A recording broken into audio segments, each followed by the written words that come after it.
We begin live on Capitol Hill on a very busy day here. Once again in Washington, tensions escalating with Iran.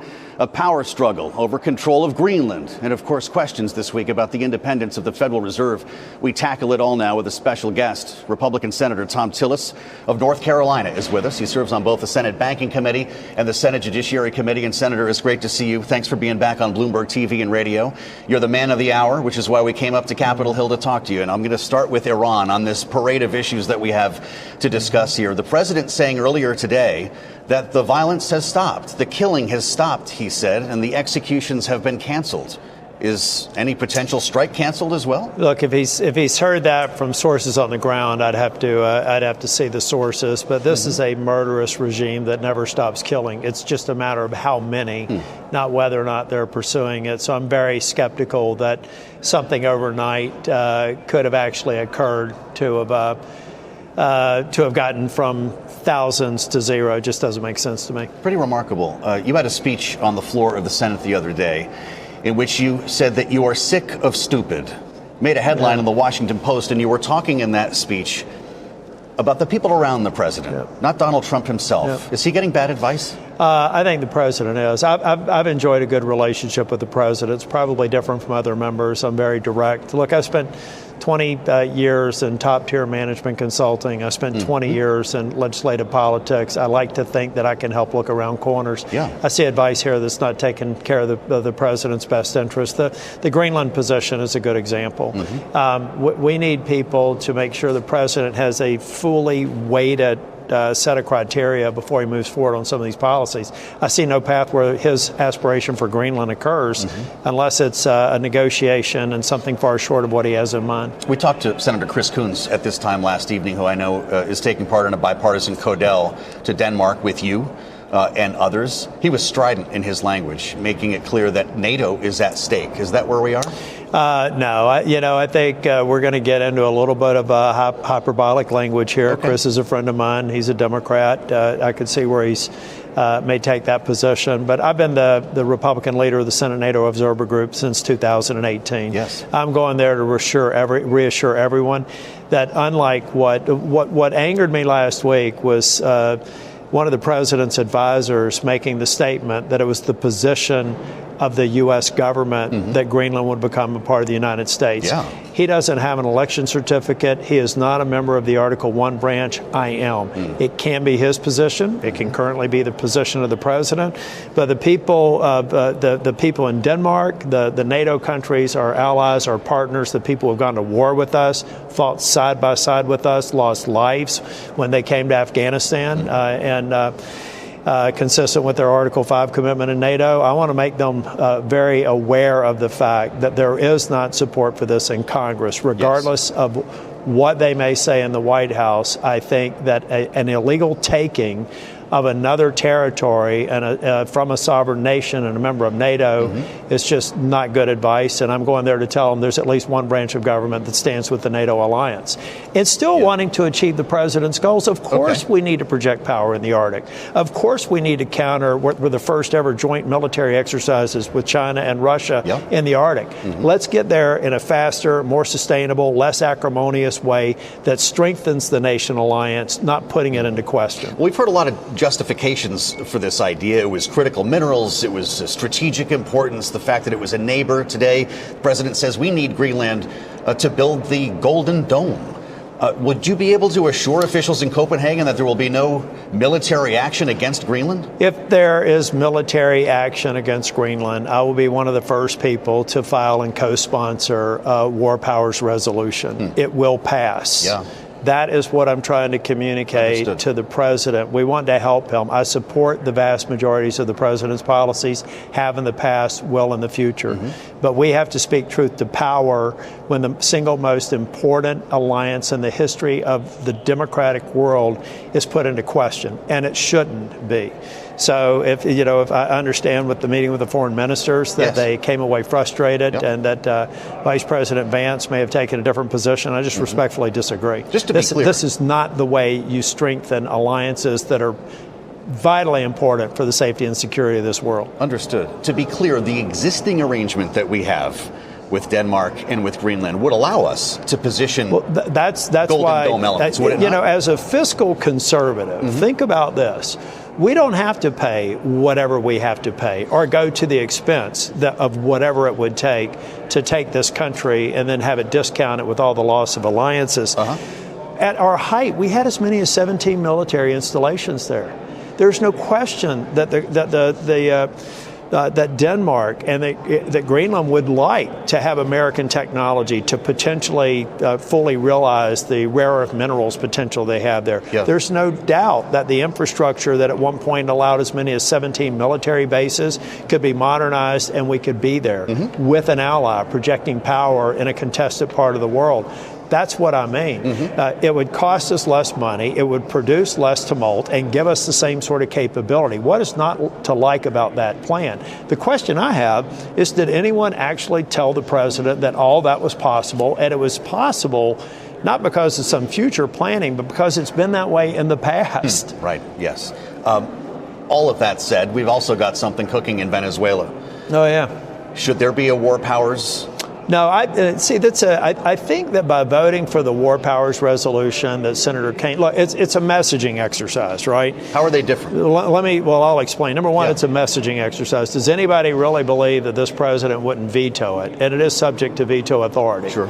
There's also a question as to whether or not the House would even, whether it would be successful in the House. Yes. So at the end of the day, it's a messaging exercise. Although they have their own war powers in the House. I know, but I thought it sends a message that I didn't support, that I would not be supporting what the president did in Venezuela. I am thrilled with the precision and the exquisite execution of what it took to get Maduro and his wife into custody, and now have to defend themselves in a court of law. I don't want anyone to think that I'm the least bit concerned with the execution of that. I also know that there are no boots on the ground. And so to me, it's a war powers resolution flexing a message that I don't agree with in the same week that I'm happy with what they did.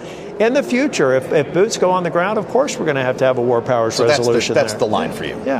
Yeah, we're going to need all that, because at some point, if we really want Venezuela to be successful, we've got to have a long-term plan that goes far beyond this president, so they can achieve what their real potential is in Venezuela, and it's enormous. If we're talking about a 10-year build-out, that's for sure. I worked in Venezuela around the turn of the century, and I've always said they are one of the most extraordinary. Their natural resources, their geographic positioning, they could be the envy of the Western Hemisphere if we help them, and I think that's what the president wants to do. Interesting. I have to ask you about what's going on with the chairman of the Federal Reserve. This has put you on the front page. Content-rich week, huh? Well, I should say so, and it's only Wednesday, Senator. You've been on front pages all over the country as essentially the face of opposition to this idea, at least from the Republican side of the aisle. President Trump says he didn't know it was coming. The idea of Jay Powell in an orange jumpsuit has upset a lot of people up here on Capitol Hill. Is that where this is going? Yeah, look, I think, I probably leaned in more heavily than other people, but everybody should look at the statements made by House and Senate members about their concern. The president said he wasn't aware of it. I wasn't either. When I saw something like that, I thought we had to move very quickly again to make sure that the markets, I think the markets could have reacted very differently this week if everybody thought that the independence of the Fed was about to be shredded. The market didn't take it that seriously. I think that the market saw statements from members of Congress and others who are saying, look, you want to go through this process. It's remarkable to me that someone in the DOJ would move without the president's knowledge, but apparently they did. But look, if suddenly the threat of a lawsuit can take a chair out of play, how can anybody think that that's anything more than a de facto ending the independence of the Fed? And we all know what that does to markets worldwide. You said that you would block the president's efforts to name a new chair until this matter is resolved. How do we define resolve? No, actually, to be clear, I will block any effort to name any member of the Fed board. Understood. Until this matter is resolved. How do we define resolved? With charges withdrawn, or it's either got to be fully adjudicated, or they don't move forward with an indictment and they close the case and they explain reasons why. It'll take as long as they've chosen to take. I didn't put them here; they put them here. Yes. And I think that because to me, to move on would almost validate that this is a way that you can actually get the Fed under heel. Yeah. I mean, that's why I'm not trying to be cantankerous. Again, I support this president. But in this case, how can anybody logically say, well, we'll move on from Chair Powell and not think that that becomes a device for influence over the board? Yeah. So to me, it was just something that we had to do fairly quickly because I was mindful of how the markets could react, and I was very pleased to see a fair number of Republicans on both sides of Capitol. Yeah, as I mentioned, this has upset a number of people up here. The markets are and many more. Look at former Treasury secretaries. This is a bipartisan concern. Didn't seem too happy about it either. I'm not going to speak for him, but he didn't appear to. He did not appear to be. So could we end up in a world where Jay Powell says, you know what, I'm not going anywhere, and he's on the board till 28? He could be. But I think that everything that I've heard from Chair Powell is that he was stepping down from the chairman's role, and he may or may not serve out his entire term. Yes. But with this sort of a flex from some person in the D.C. district, I know how I would react to it, and we'll just have to see how Mr. Powell does after the underlying matters adjudicated. We just walked through 3 big buckets here. Yeah. Do you like the way you're being framed in the media as the check on Trump, the Republican? No, I don't. You can say no. I don't. You said you've never had an argument with him. President Trump and I'm going to throw this phone over here because somebody's trying to call me and I'm tired of. I think you should take It's probably a friend of mine because we'll wait for you. I play tricks on them. I call them during y'all's interviews. I did it with McHenry the other day. Thank you. So maybe he's getting me back. So but anyway, who it was. Look, I am trying to, when I decided to retire, I felt like I could be a much better advisor to the president and disintermediate any thought in the press that when I agree with him, which is the majority of the time, I'm only doing it because I'm afraid of my reelection prospects. To me, I felt like I could be a much better resource to the president to check against some of the amateurish policies that he is pursuing. Wow. By being completely independent to call balls and strikes. It's why we put in the statement what we did. I am here to make sure that this president has a strong legacy. There are people working for him who couldn't care less about the legacy. They care about the moment and the transaction. I care about how this president is remembered in history because a successful Republican president, in my opinion, is a successful nation. So you think he's surrounded by the wrong people? No, I haven't said that. He's got some good people there. I'm going to go through a list because I've decided. I've talked to him individually. I'm going through a list. I'm saying the majority of you guys are good stuff. But some people are giving the president advice is problematic, and it's my job to speak truth. And hopefully we'll maintain a good relationship. That's entirely up to the president. Well, we appreciate your candor very much, and I always enjoy the time. I appreciate your spending some time with us this evening on Capitol Hill, Senator. Thank you. Thank you, Joe. That's, of course, Thom Tillis of North Carolina.